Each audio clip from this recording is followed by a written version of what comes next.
ਇਹ ਹੈਗਾ ਉਹਦਾ ਮੇਨ ਚੌਂਕ ਪਿੰਡ ਦਾ, ਜਿੱਥੋਂ ਪਿੰਡ ਦੇ ਵਿੱਚ ਐਂਟਰੀ ਹੈਗੀ ਆ। ਇਹ ਗਾਂ ਜਿਹੜੀ ਹੈ ਨਾ ਪਿੰਡ ਕਿਹੜੇ ਕਿਹੜੇ ਪਿੰਡ ਜਾਂਦੀ ਸੜਕ ਆ ਜਿਹੜੀ? ਕਾਲਾ ਨੰਗਲ, ਅੱਛਾ, ਕਾਲਾ ਨੰਗਲ ਨੂੰ ਇਹ ਜਾਂਦੀ ਸੜਕੇ ਤੋਂ। ਲੱਖੋਵਾਲ, ਦਮੂਰੀ, ਫੋਕਰ, ਬੱਚੋਂ ਦੇ ਦਰਾਂਗੇ ਚਲ ਜਾਂਦੀ ਹੈ। ਅੱਛਾ, ਦਰਾਂਗਲਾ ਨੂੰ ਜਾਂਦੀ ਹੈ, ਬਾਰਡਰ ਨੂੰ ਚੱਲਦੀ ਹੈ। ਬਾਰਡਰ ਤੋਂ ਕਿੰਨਾ ਕਰਿਆ ਗਿਆ? ਇੱਥੋਂ 12 ਕਿਲੋਮੀਟਰ ਜੀ। ਅੱਛਾ 12 ਕਿਲੋਮੀਟਰ ਦਾ ਬਾਰਡਰ।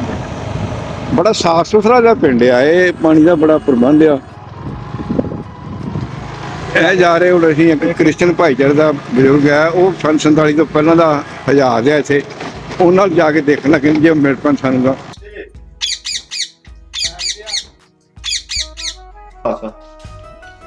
ਇਹ ਪਿੰਡ ਦੇ ਵਿੱਚ ਜਗ੍ਹਾ ਹੈਗੀ, ਬਾਬਾ ਲਾਲ ਸ਼ਾਹ ਦਾ ਜਗ੍ਹਾ ਬਣਿਆ ਛੋਟਾ ਜਿਹਾ ਦਰਬਾਰ ਈਸਾਈਆਂ ਦੇ ਮਹੱਲੇ ਦੇ ਵਿੱਚ। ਇਹ ਵੀ ਇਸ ਪਿੰਡ ਦੀ ਸ਼ੋਭਾ ਜੀ। ਇਹ ਗੁਰਦੁਆਰਾ ਸਾਹਿਬ ਹੈ ਜੀ ਹਮਰਾਜਪੁਰ ਸਾਹਿਬ, ਜਿੱਥੇ ਪਿੰਡ ਵਾਲੇ ਦੱਸ ਰਹੇ ਨੇ ਕਿ ਪਹਿਲਾਂ ਇੱਥੇ ਮੁਸਲਮਾਨ ਭਾਈਚਾਰੇ ਦੀ ਮਸਜਿਦ ਸੀ, ਮਸੀਹ ਸੀ, ਤੇ ਜਦੋਂ ਸੰਨ 47 ਦੇ ਵੇਲੇ ਇਹ ਸਾਰਾ ਪਿੰਡ ਖਾਲੀ ਹੋ ਗਿਆ ਤੇ ਇੱਥੇ ਪਿੰਡ ਜਿਹੜੇ ਵਸੀ ਆਏ, ਸਰਦਾਰ ਲੋਕ ਆਏ ਉਧਰਲੇ ਬੰਨੇ ਉੱਜੜ ਕੇ, ਉਹ ਪਿੰਡ 'ਚ ਇਸ ਵਸ ਗਏ ਤੇ ਉਹ ਫਿਰ ਉਹਨਾਂ ਨੇ ਇਹਨੂੰ ਰੱਬ ਦੇ ਘਰ ਨੂੰ ਰੱਬ ਦਾ ਘਰ ਹੀ ਰਹਿਣ ਦਿੱਤਾ ਤੇ ਇਹਨੂੰ ਗੁਰਦੁਆਰੇ ਦਾ ਰੂਪ ਦੇ ਦਿੱਤਾ। ਇੱਥੋਂ ਸਰਬੱਤ ਦੇ ਭਲੇ ਤੇ ਮਾਨਵ ਏਕਤਾ ਦਾ ਜਿਹੜਾ ਸੰਦੇਸ਼ ਇੱਥੋਂ ਜਾਂਦਾ ਹੈ, ਸਰਬ ਸਾਂਝੀਵਾਲਤਾ ਦਾ। ਇਹ ਰੱਬ ਦਾ ਘਰ ਹੀ ਰਿਹਾ। ਇਹ ਇਹਦੇ ਗੇਟ ਦੇ ਵਿੱਚ ਹੀ, ਮਸਜਿਦ ਦੇ ਬਾਹਰ ਹੀ ਇੱਕ ਛੋਟਾ ਜਿਹਾ ਮੰਦਿਰ ਬਣਿਆ ਹੋਇਆ, ਪੀਰ ਦੀ ਜਗ੍ਹਾ ਆ ਕਿਸੇ ਦੀ। ਇਹ ਹੁਣ ਉੱਤੇ ਲਿਖਿਆ ਨਾਂ ਨਹੀਂ, ਕੋਈ ਨਾਂ ਇਹਨਾਂ ਨੂੰ ਪਤਾ ਹੈਗਾ। ਇਹ ਵੀ ਇੱਕ ਸਾਂਝੀਵਾਲਤਾ ਦਾ ਹੈਗਾ ਕਿ ਇੱਕ ਬੰਨੇ ਸਿੱਖਾਂ ਦਾ ਵੱਡਾ ਨਿਸ਼ਾਨ ਲੱਗਾ ਹੋਇਆ ਗੁਰਦੁਆਰਾ ਸਾਹਿਬ ਦਾ, ਤੇ ਉਹਦੇ ਨਾਲ ਹੀ ਵਿੱਚ ਮੁਸਲਮਾਨ ਭਾਈਚਾਰੇ ਹਰੇ ਰੰਗ ਦਾ ਇੱਕ ਝੰਡਾ ਲੱਗਾ ਹੋਇਆ ਵਿੱਚ। ਇਸ ਤੋਂ ਬਾਅਦ ਇਹਦੇ ਮਗਰਲਾ ਬੰਨਾ ਗੁਰਦੁਆਰਾ ਸਾਹਿਬ ਦਾ ਅਜੇ ਵੀ ਉਹ ਮਸਜਿਦ ਦੀਆਂ ਪੁਰਾਣੀਆਂ ਇੱਟਾਂ ਹੈਗੀਆਂ ਨੇ ਜਿਹੜੀਆਂ ਲੱਗੀਆਂ ਹੋਈਆਂ ਨੇ ਉੱਥੇ।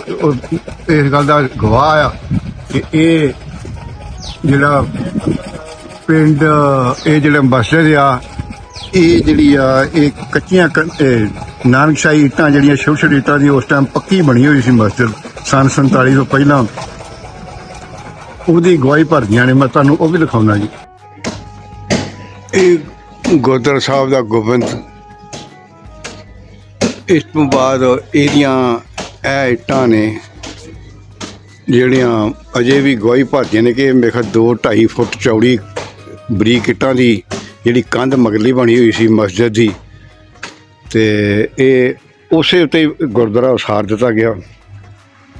ਗੁਰਦੁਆਰਾ ਸਾਹਿਬ ਇਹ ਪਿਛਲੇ ਬੰਨੇ ਜਿਹੜਾ ਮਸਜਿਦ 'ਚ ਬਣਿਆ ਹੁੰਦਾ ਹੈ, ਜਿੱਥੇ ਉਹ ਦੁਆ ਕਰਦੇ, ਪਤਾ ਨਹੀਂ ਕੀ ਕਹਿੰਦੇ ਹੋਣਗੇ ਉਹ ਮੁਸਲਮਾਨ ਭਾਈਚਾਰੇ ਦੇ ਲੋਕ, ਇਹ ਅਜੇ ਵੀ ਉਹਨੂੰ ਦਰ ਨੂੰ ਬੰਦ ਕਰਕੇ ਤੇ ਗੁਰਦੁਆਰੇ ਸਾਹਿਬ ਦਾ ਰੂਪ ਦਿੱਤਾ ਗਿਆ। ਇਹ ਸਪਸ਼ਟ ਦੇਖਿਆ ਜਾ ਸਕਦਾ।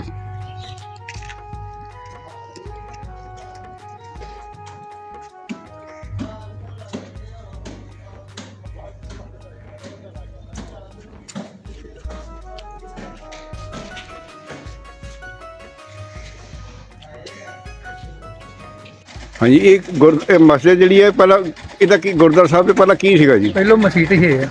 ਹਾਂਜੀ, ਉਸ ਤੋਂ ਬਾਅਦ ਇਹਨੂੰ ਸਾਰਾ ਕੇਕਾ ਕਰਕੇ ਤੇ ਗੁਰਦੁਆਰਾ ਬਣਾਤਾ ਇਹਨੂੰ ਮਸਜਿਦ। ਅੱਛਾ, ਹਾਂ। ਇਹ ਤੁਸੀਂ ਮਸਜਿਦ ਆਪ ਵੇਖੀ ਪਹਿਲਾਂ ਮਸਜਿਦ ਸੀਗੀ? ਵੇਖੀ। ਅੱਛਾ, ਉਸ ਤੋਂ ਬਾਅਦ ਇਹਨੂੰ ਗੁਰਦੁਆਰਾ ਬਣਾਤਾ। ਤੇ ਆਹ ਨਾਲ ਕੀ ਹੈਗਾ ਜਿਹੜਾ ਨਾਲ? 5 ਪੀਰ ਦੀ ਜਗ੍ਹਾ। ਹਾਂਜੀ, 5 ਪੀਰ ਦੀ ਜਗ੍ਹਾ। ਅੱਛਾ, ਇਹ 5 ਪੀਰ ਦੀ ਜਗ੍ਹਾ। ਹਾਂ, ਇੱਥੇ ਵੀ ਮੰਨਤਾ ਕਰਦੇ ਲੋਕ? ਇੱਥੇ ਵੀ ਕਰਦੇ ਮੰਨਤਾ ਕਰਦੇ ਵੀਰਵਾਰ ਜਾਂ ਤੇਲ ਪਾਉਂਦੇ? ਵੀਰਵਾਰ ਪਾਉਂਦੇ।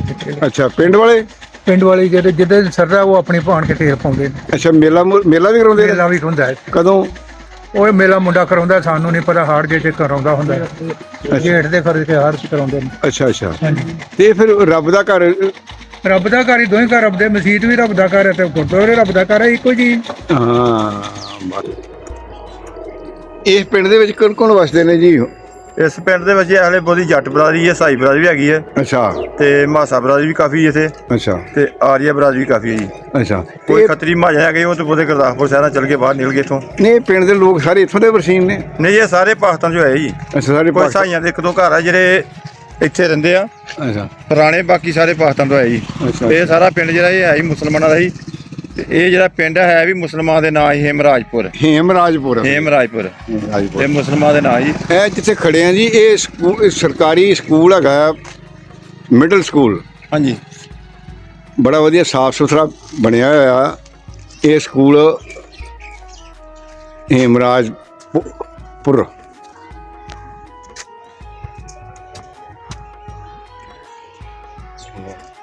ਬੜੀ ਸੋਹਣੀ ਬਿਲਡਿੰਗ ਬਣੀ ਪਈ ਆ।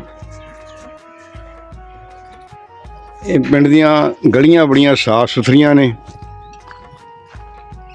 ਪਿੰਡ ਅਸਲ 'ਚ ਨਾ ਹੈ ਹੀ ਬੜਾ ਵਧੀਆ ਆ। ਇਹਦੀ ਜ਼ਮੀਨ ਦਾ ਕਿੰਨਾ ਕੁ ਰਕਬਾ ਇਹਦਾ ਜੀ? ਇਹਦਾ ਪੱਕਾ ਨਹੀਂ ਪਤਾ ਜੀ ਨਾ। ਅੱਛਾ ਅੱਛਾ। ਜ਼ਮੀਨ ਬਿਜਲੀ ਦਾ ਬੜਾ ਪ੍ਰਬੰਧ ਆ, ਸਾਫ ਸੁਥਰਾ ਆ। ਇਹਦੀ ਗ੍ਰਾਮ ਪੰਚਾਇਤ ਆਪਣੀ 1500 ਏਕੜ ਪਿੰਡ ਦੀ ਜ਼ਮੀਨ ਹੈਗੀ ਆ। ਇਹ ਪਿੰਡ ਦੇ ਵਿੱਚ ਇਸ ਵਕਤ ਮੌਜੂਦਾ 3 ਗੁਰਦੁਆਰੇ, 4 ਗੁਰਦੁਆਰਾ ਸਾਹਿਬ ਨੇ ਪਿੰਡ ਦੇ ਵਿੱਚ।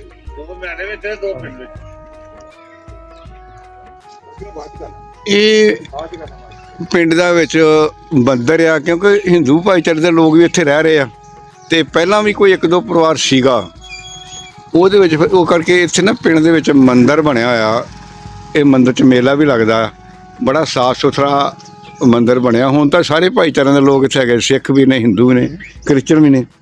ਆ ਬਣਾ ਲੈਣਾ ਮੰਦਿਰ ਹੀ।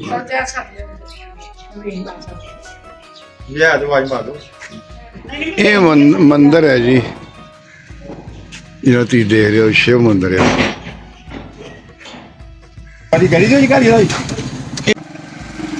ਇਹ ਤੁਹਾਡੇ ਆਲੇ ਦੁਆਲੇ ਜਿਹੜਾ ਪਿੰਡ ਹੇਮਰਾਜਪੁਰ ਆ, ਇਹਦੇ ਆਲੇ ਦੁਆਲੇ ਕਿਹੜੇ ਪਿੰਡ ਪੈਂਦੇ ਲਾਗੇ? ਸਾਡੇ ਜੀ ਇੱਥੋਂ ਦੇ ਗੁਰਦਾਸਪੁਰ ਵੀ 3 ਕਿਲੋਮੀਟਰ ਆ ਜੀ। ਅੱਛਾ। ਗੁਰਦਾਸਪੁਰ ਦੇ ਨਾਲ ਹੀ ਅੱਗੇ ਬਥਵਾਲਾ ਹਰਦੋ ਬਥਵਾਲਾ ਪਿੰਡ ਆ ਗਿਆ, ਇਹ ਵੀ ਪੁਰਾਣਾ ਪਿੰਡ ਹੈ ਜੀ। ਹਾਂ। ਤੇ ਉਸ ਤੋਂ ਫਿਰ ਆਲੇ ਚੱਕ ਆ ਗਿਆ ਜੀ। ਹਾਂ। ਮੁਸਤਾਬਾਦ ਆ ਗਿਆ, ਸੈਦਾ, ਅੱਛਾ। ਕਾਲਾ ਨੰਗਲ, ਅੱਗੇ ਆ ਗਿਆ ਜੀ ਦਮੂੜੀ, ਲੱਖੋਵਾਲ, ਖੋਖਰ। ਇਹ ਵਿੱਚੋਂ ਵਿੱਚ ਦਰਾਂਗਲੇ ਚਲ ਗਈ ਸੜਕ ਜੀ। ਇੱਥੋਂ ਫਿਰ ਬਾਰਡਰ ਕਿੰਨਾ ਕਰਾ ਜਾਂਦਾ? ਬਾਡੇ ਤੋਂ ਕੋਈ 11-12 ਕਿਲੋਮੀਟਰ ਜੀ। ਫਿਰ ਆਈ। ਹਾਂਜੀ ਜੀ। ਠੀਕ ਠੀਕ ਠੀਕ ਠੀਕ।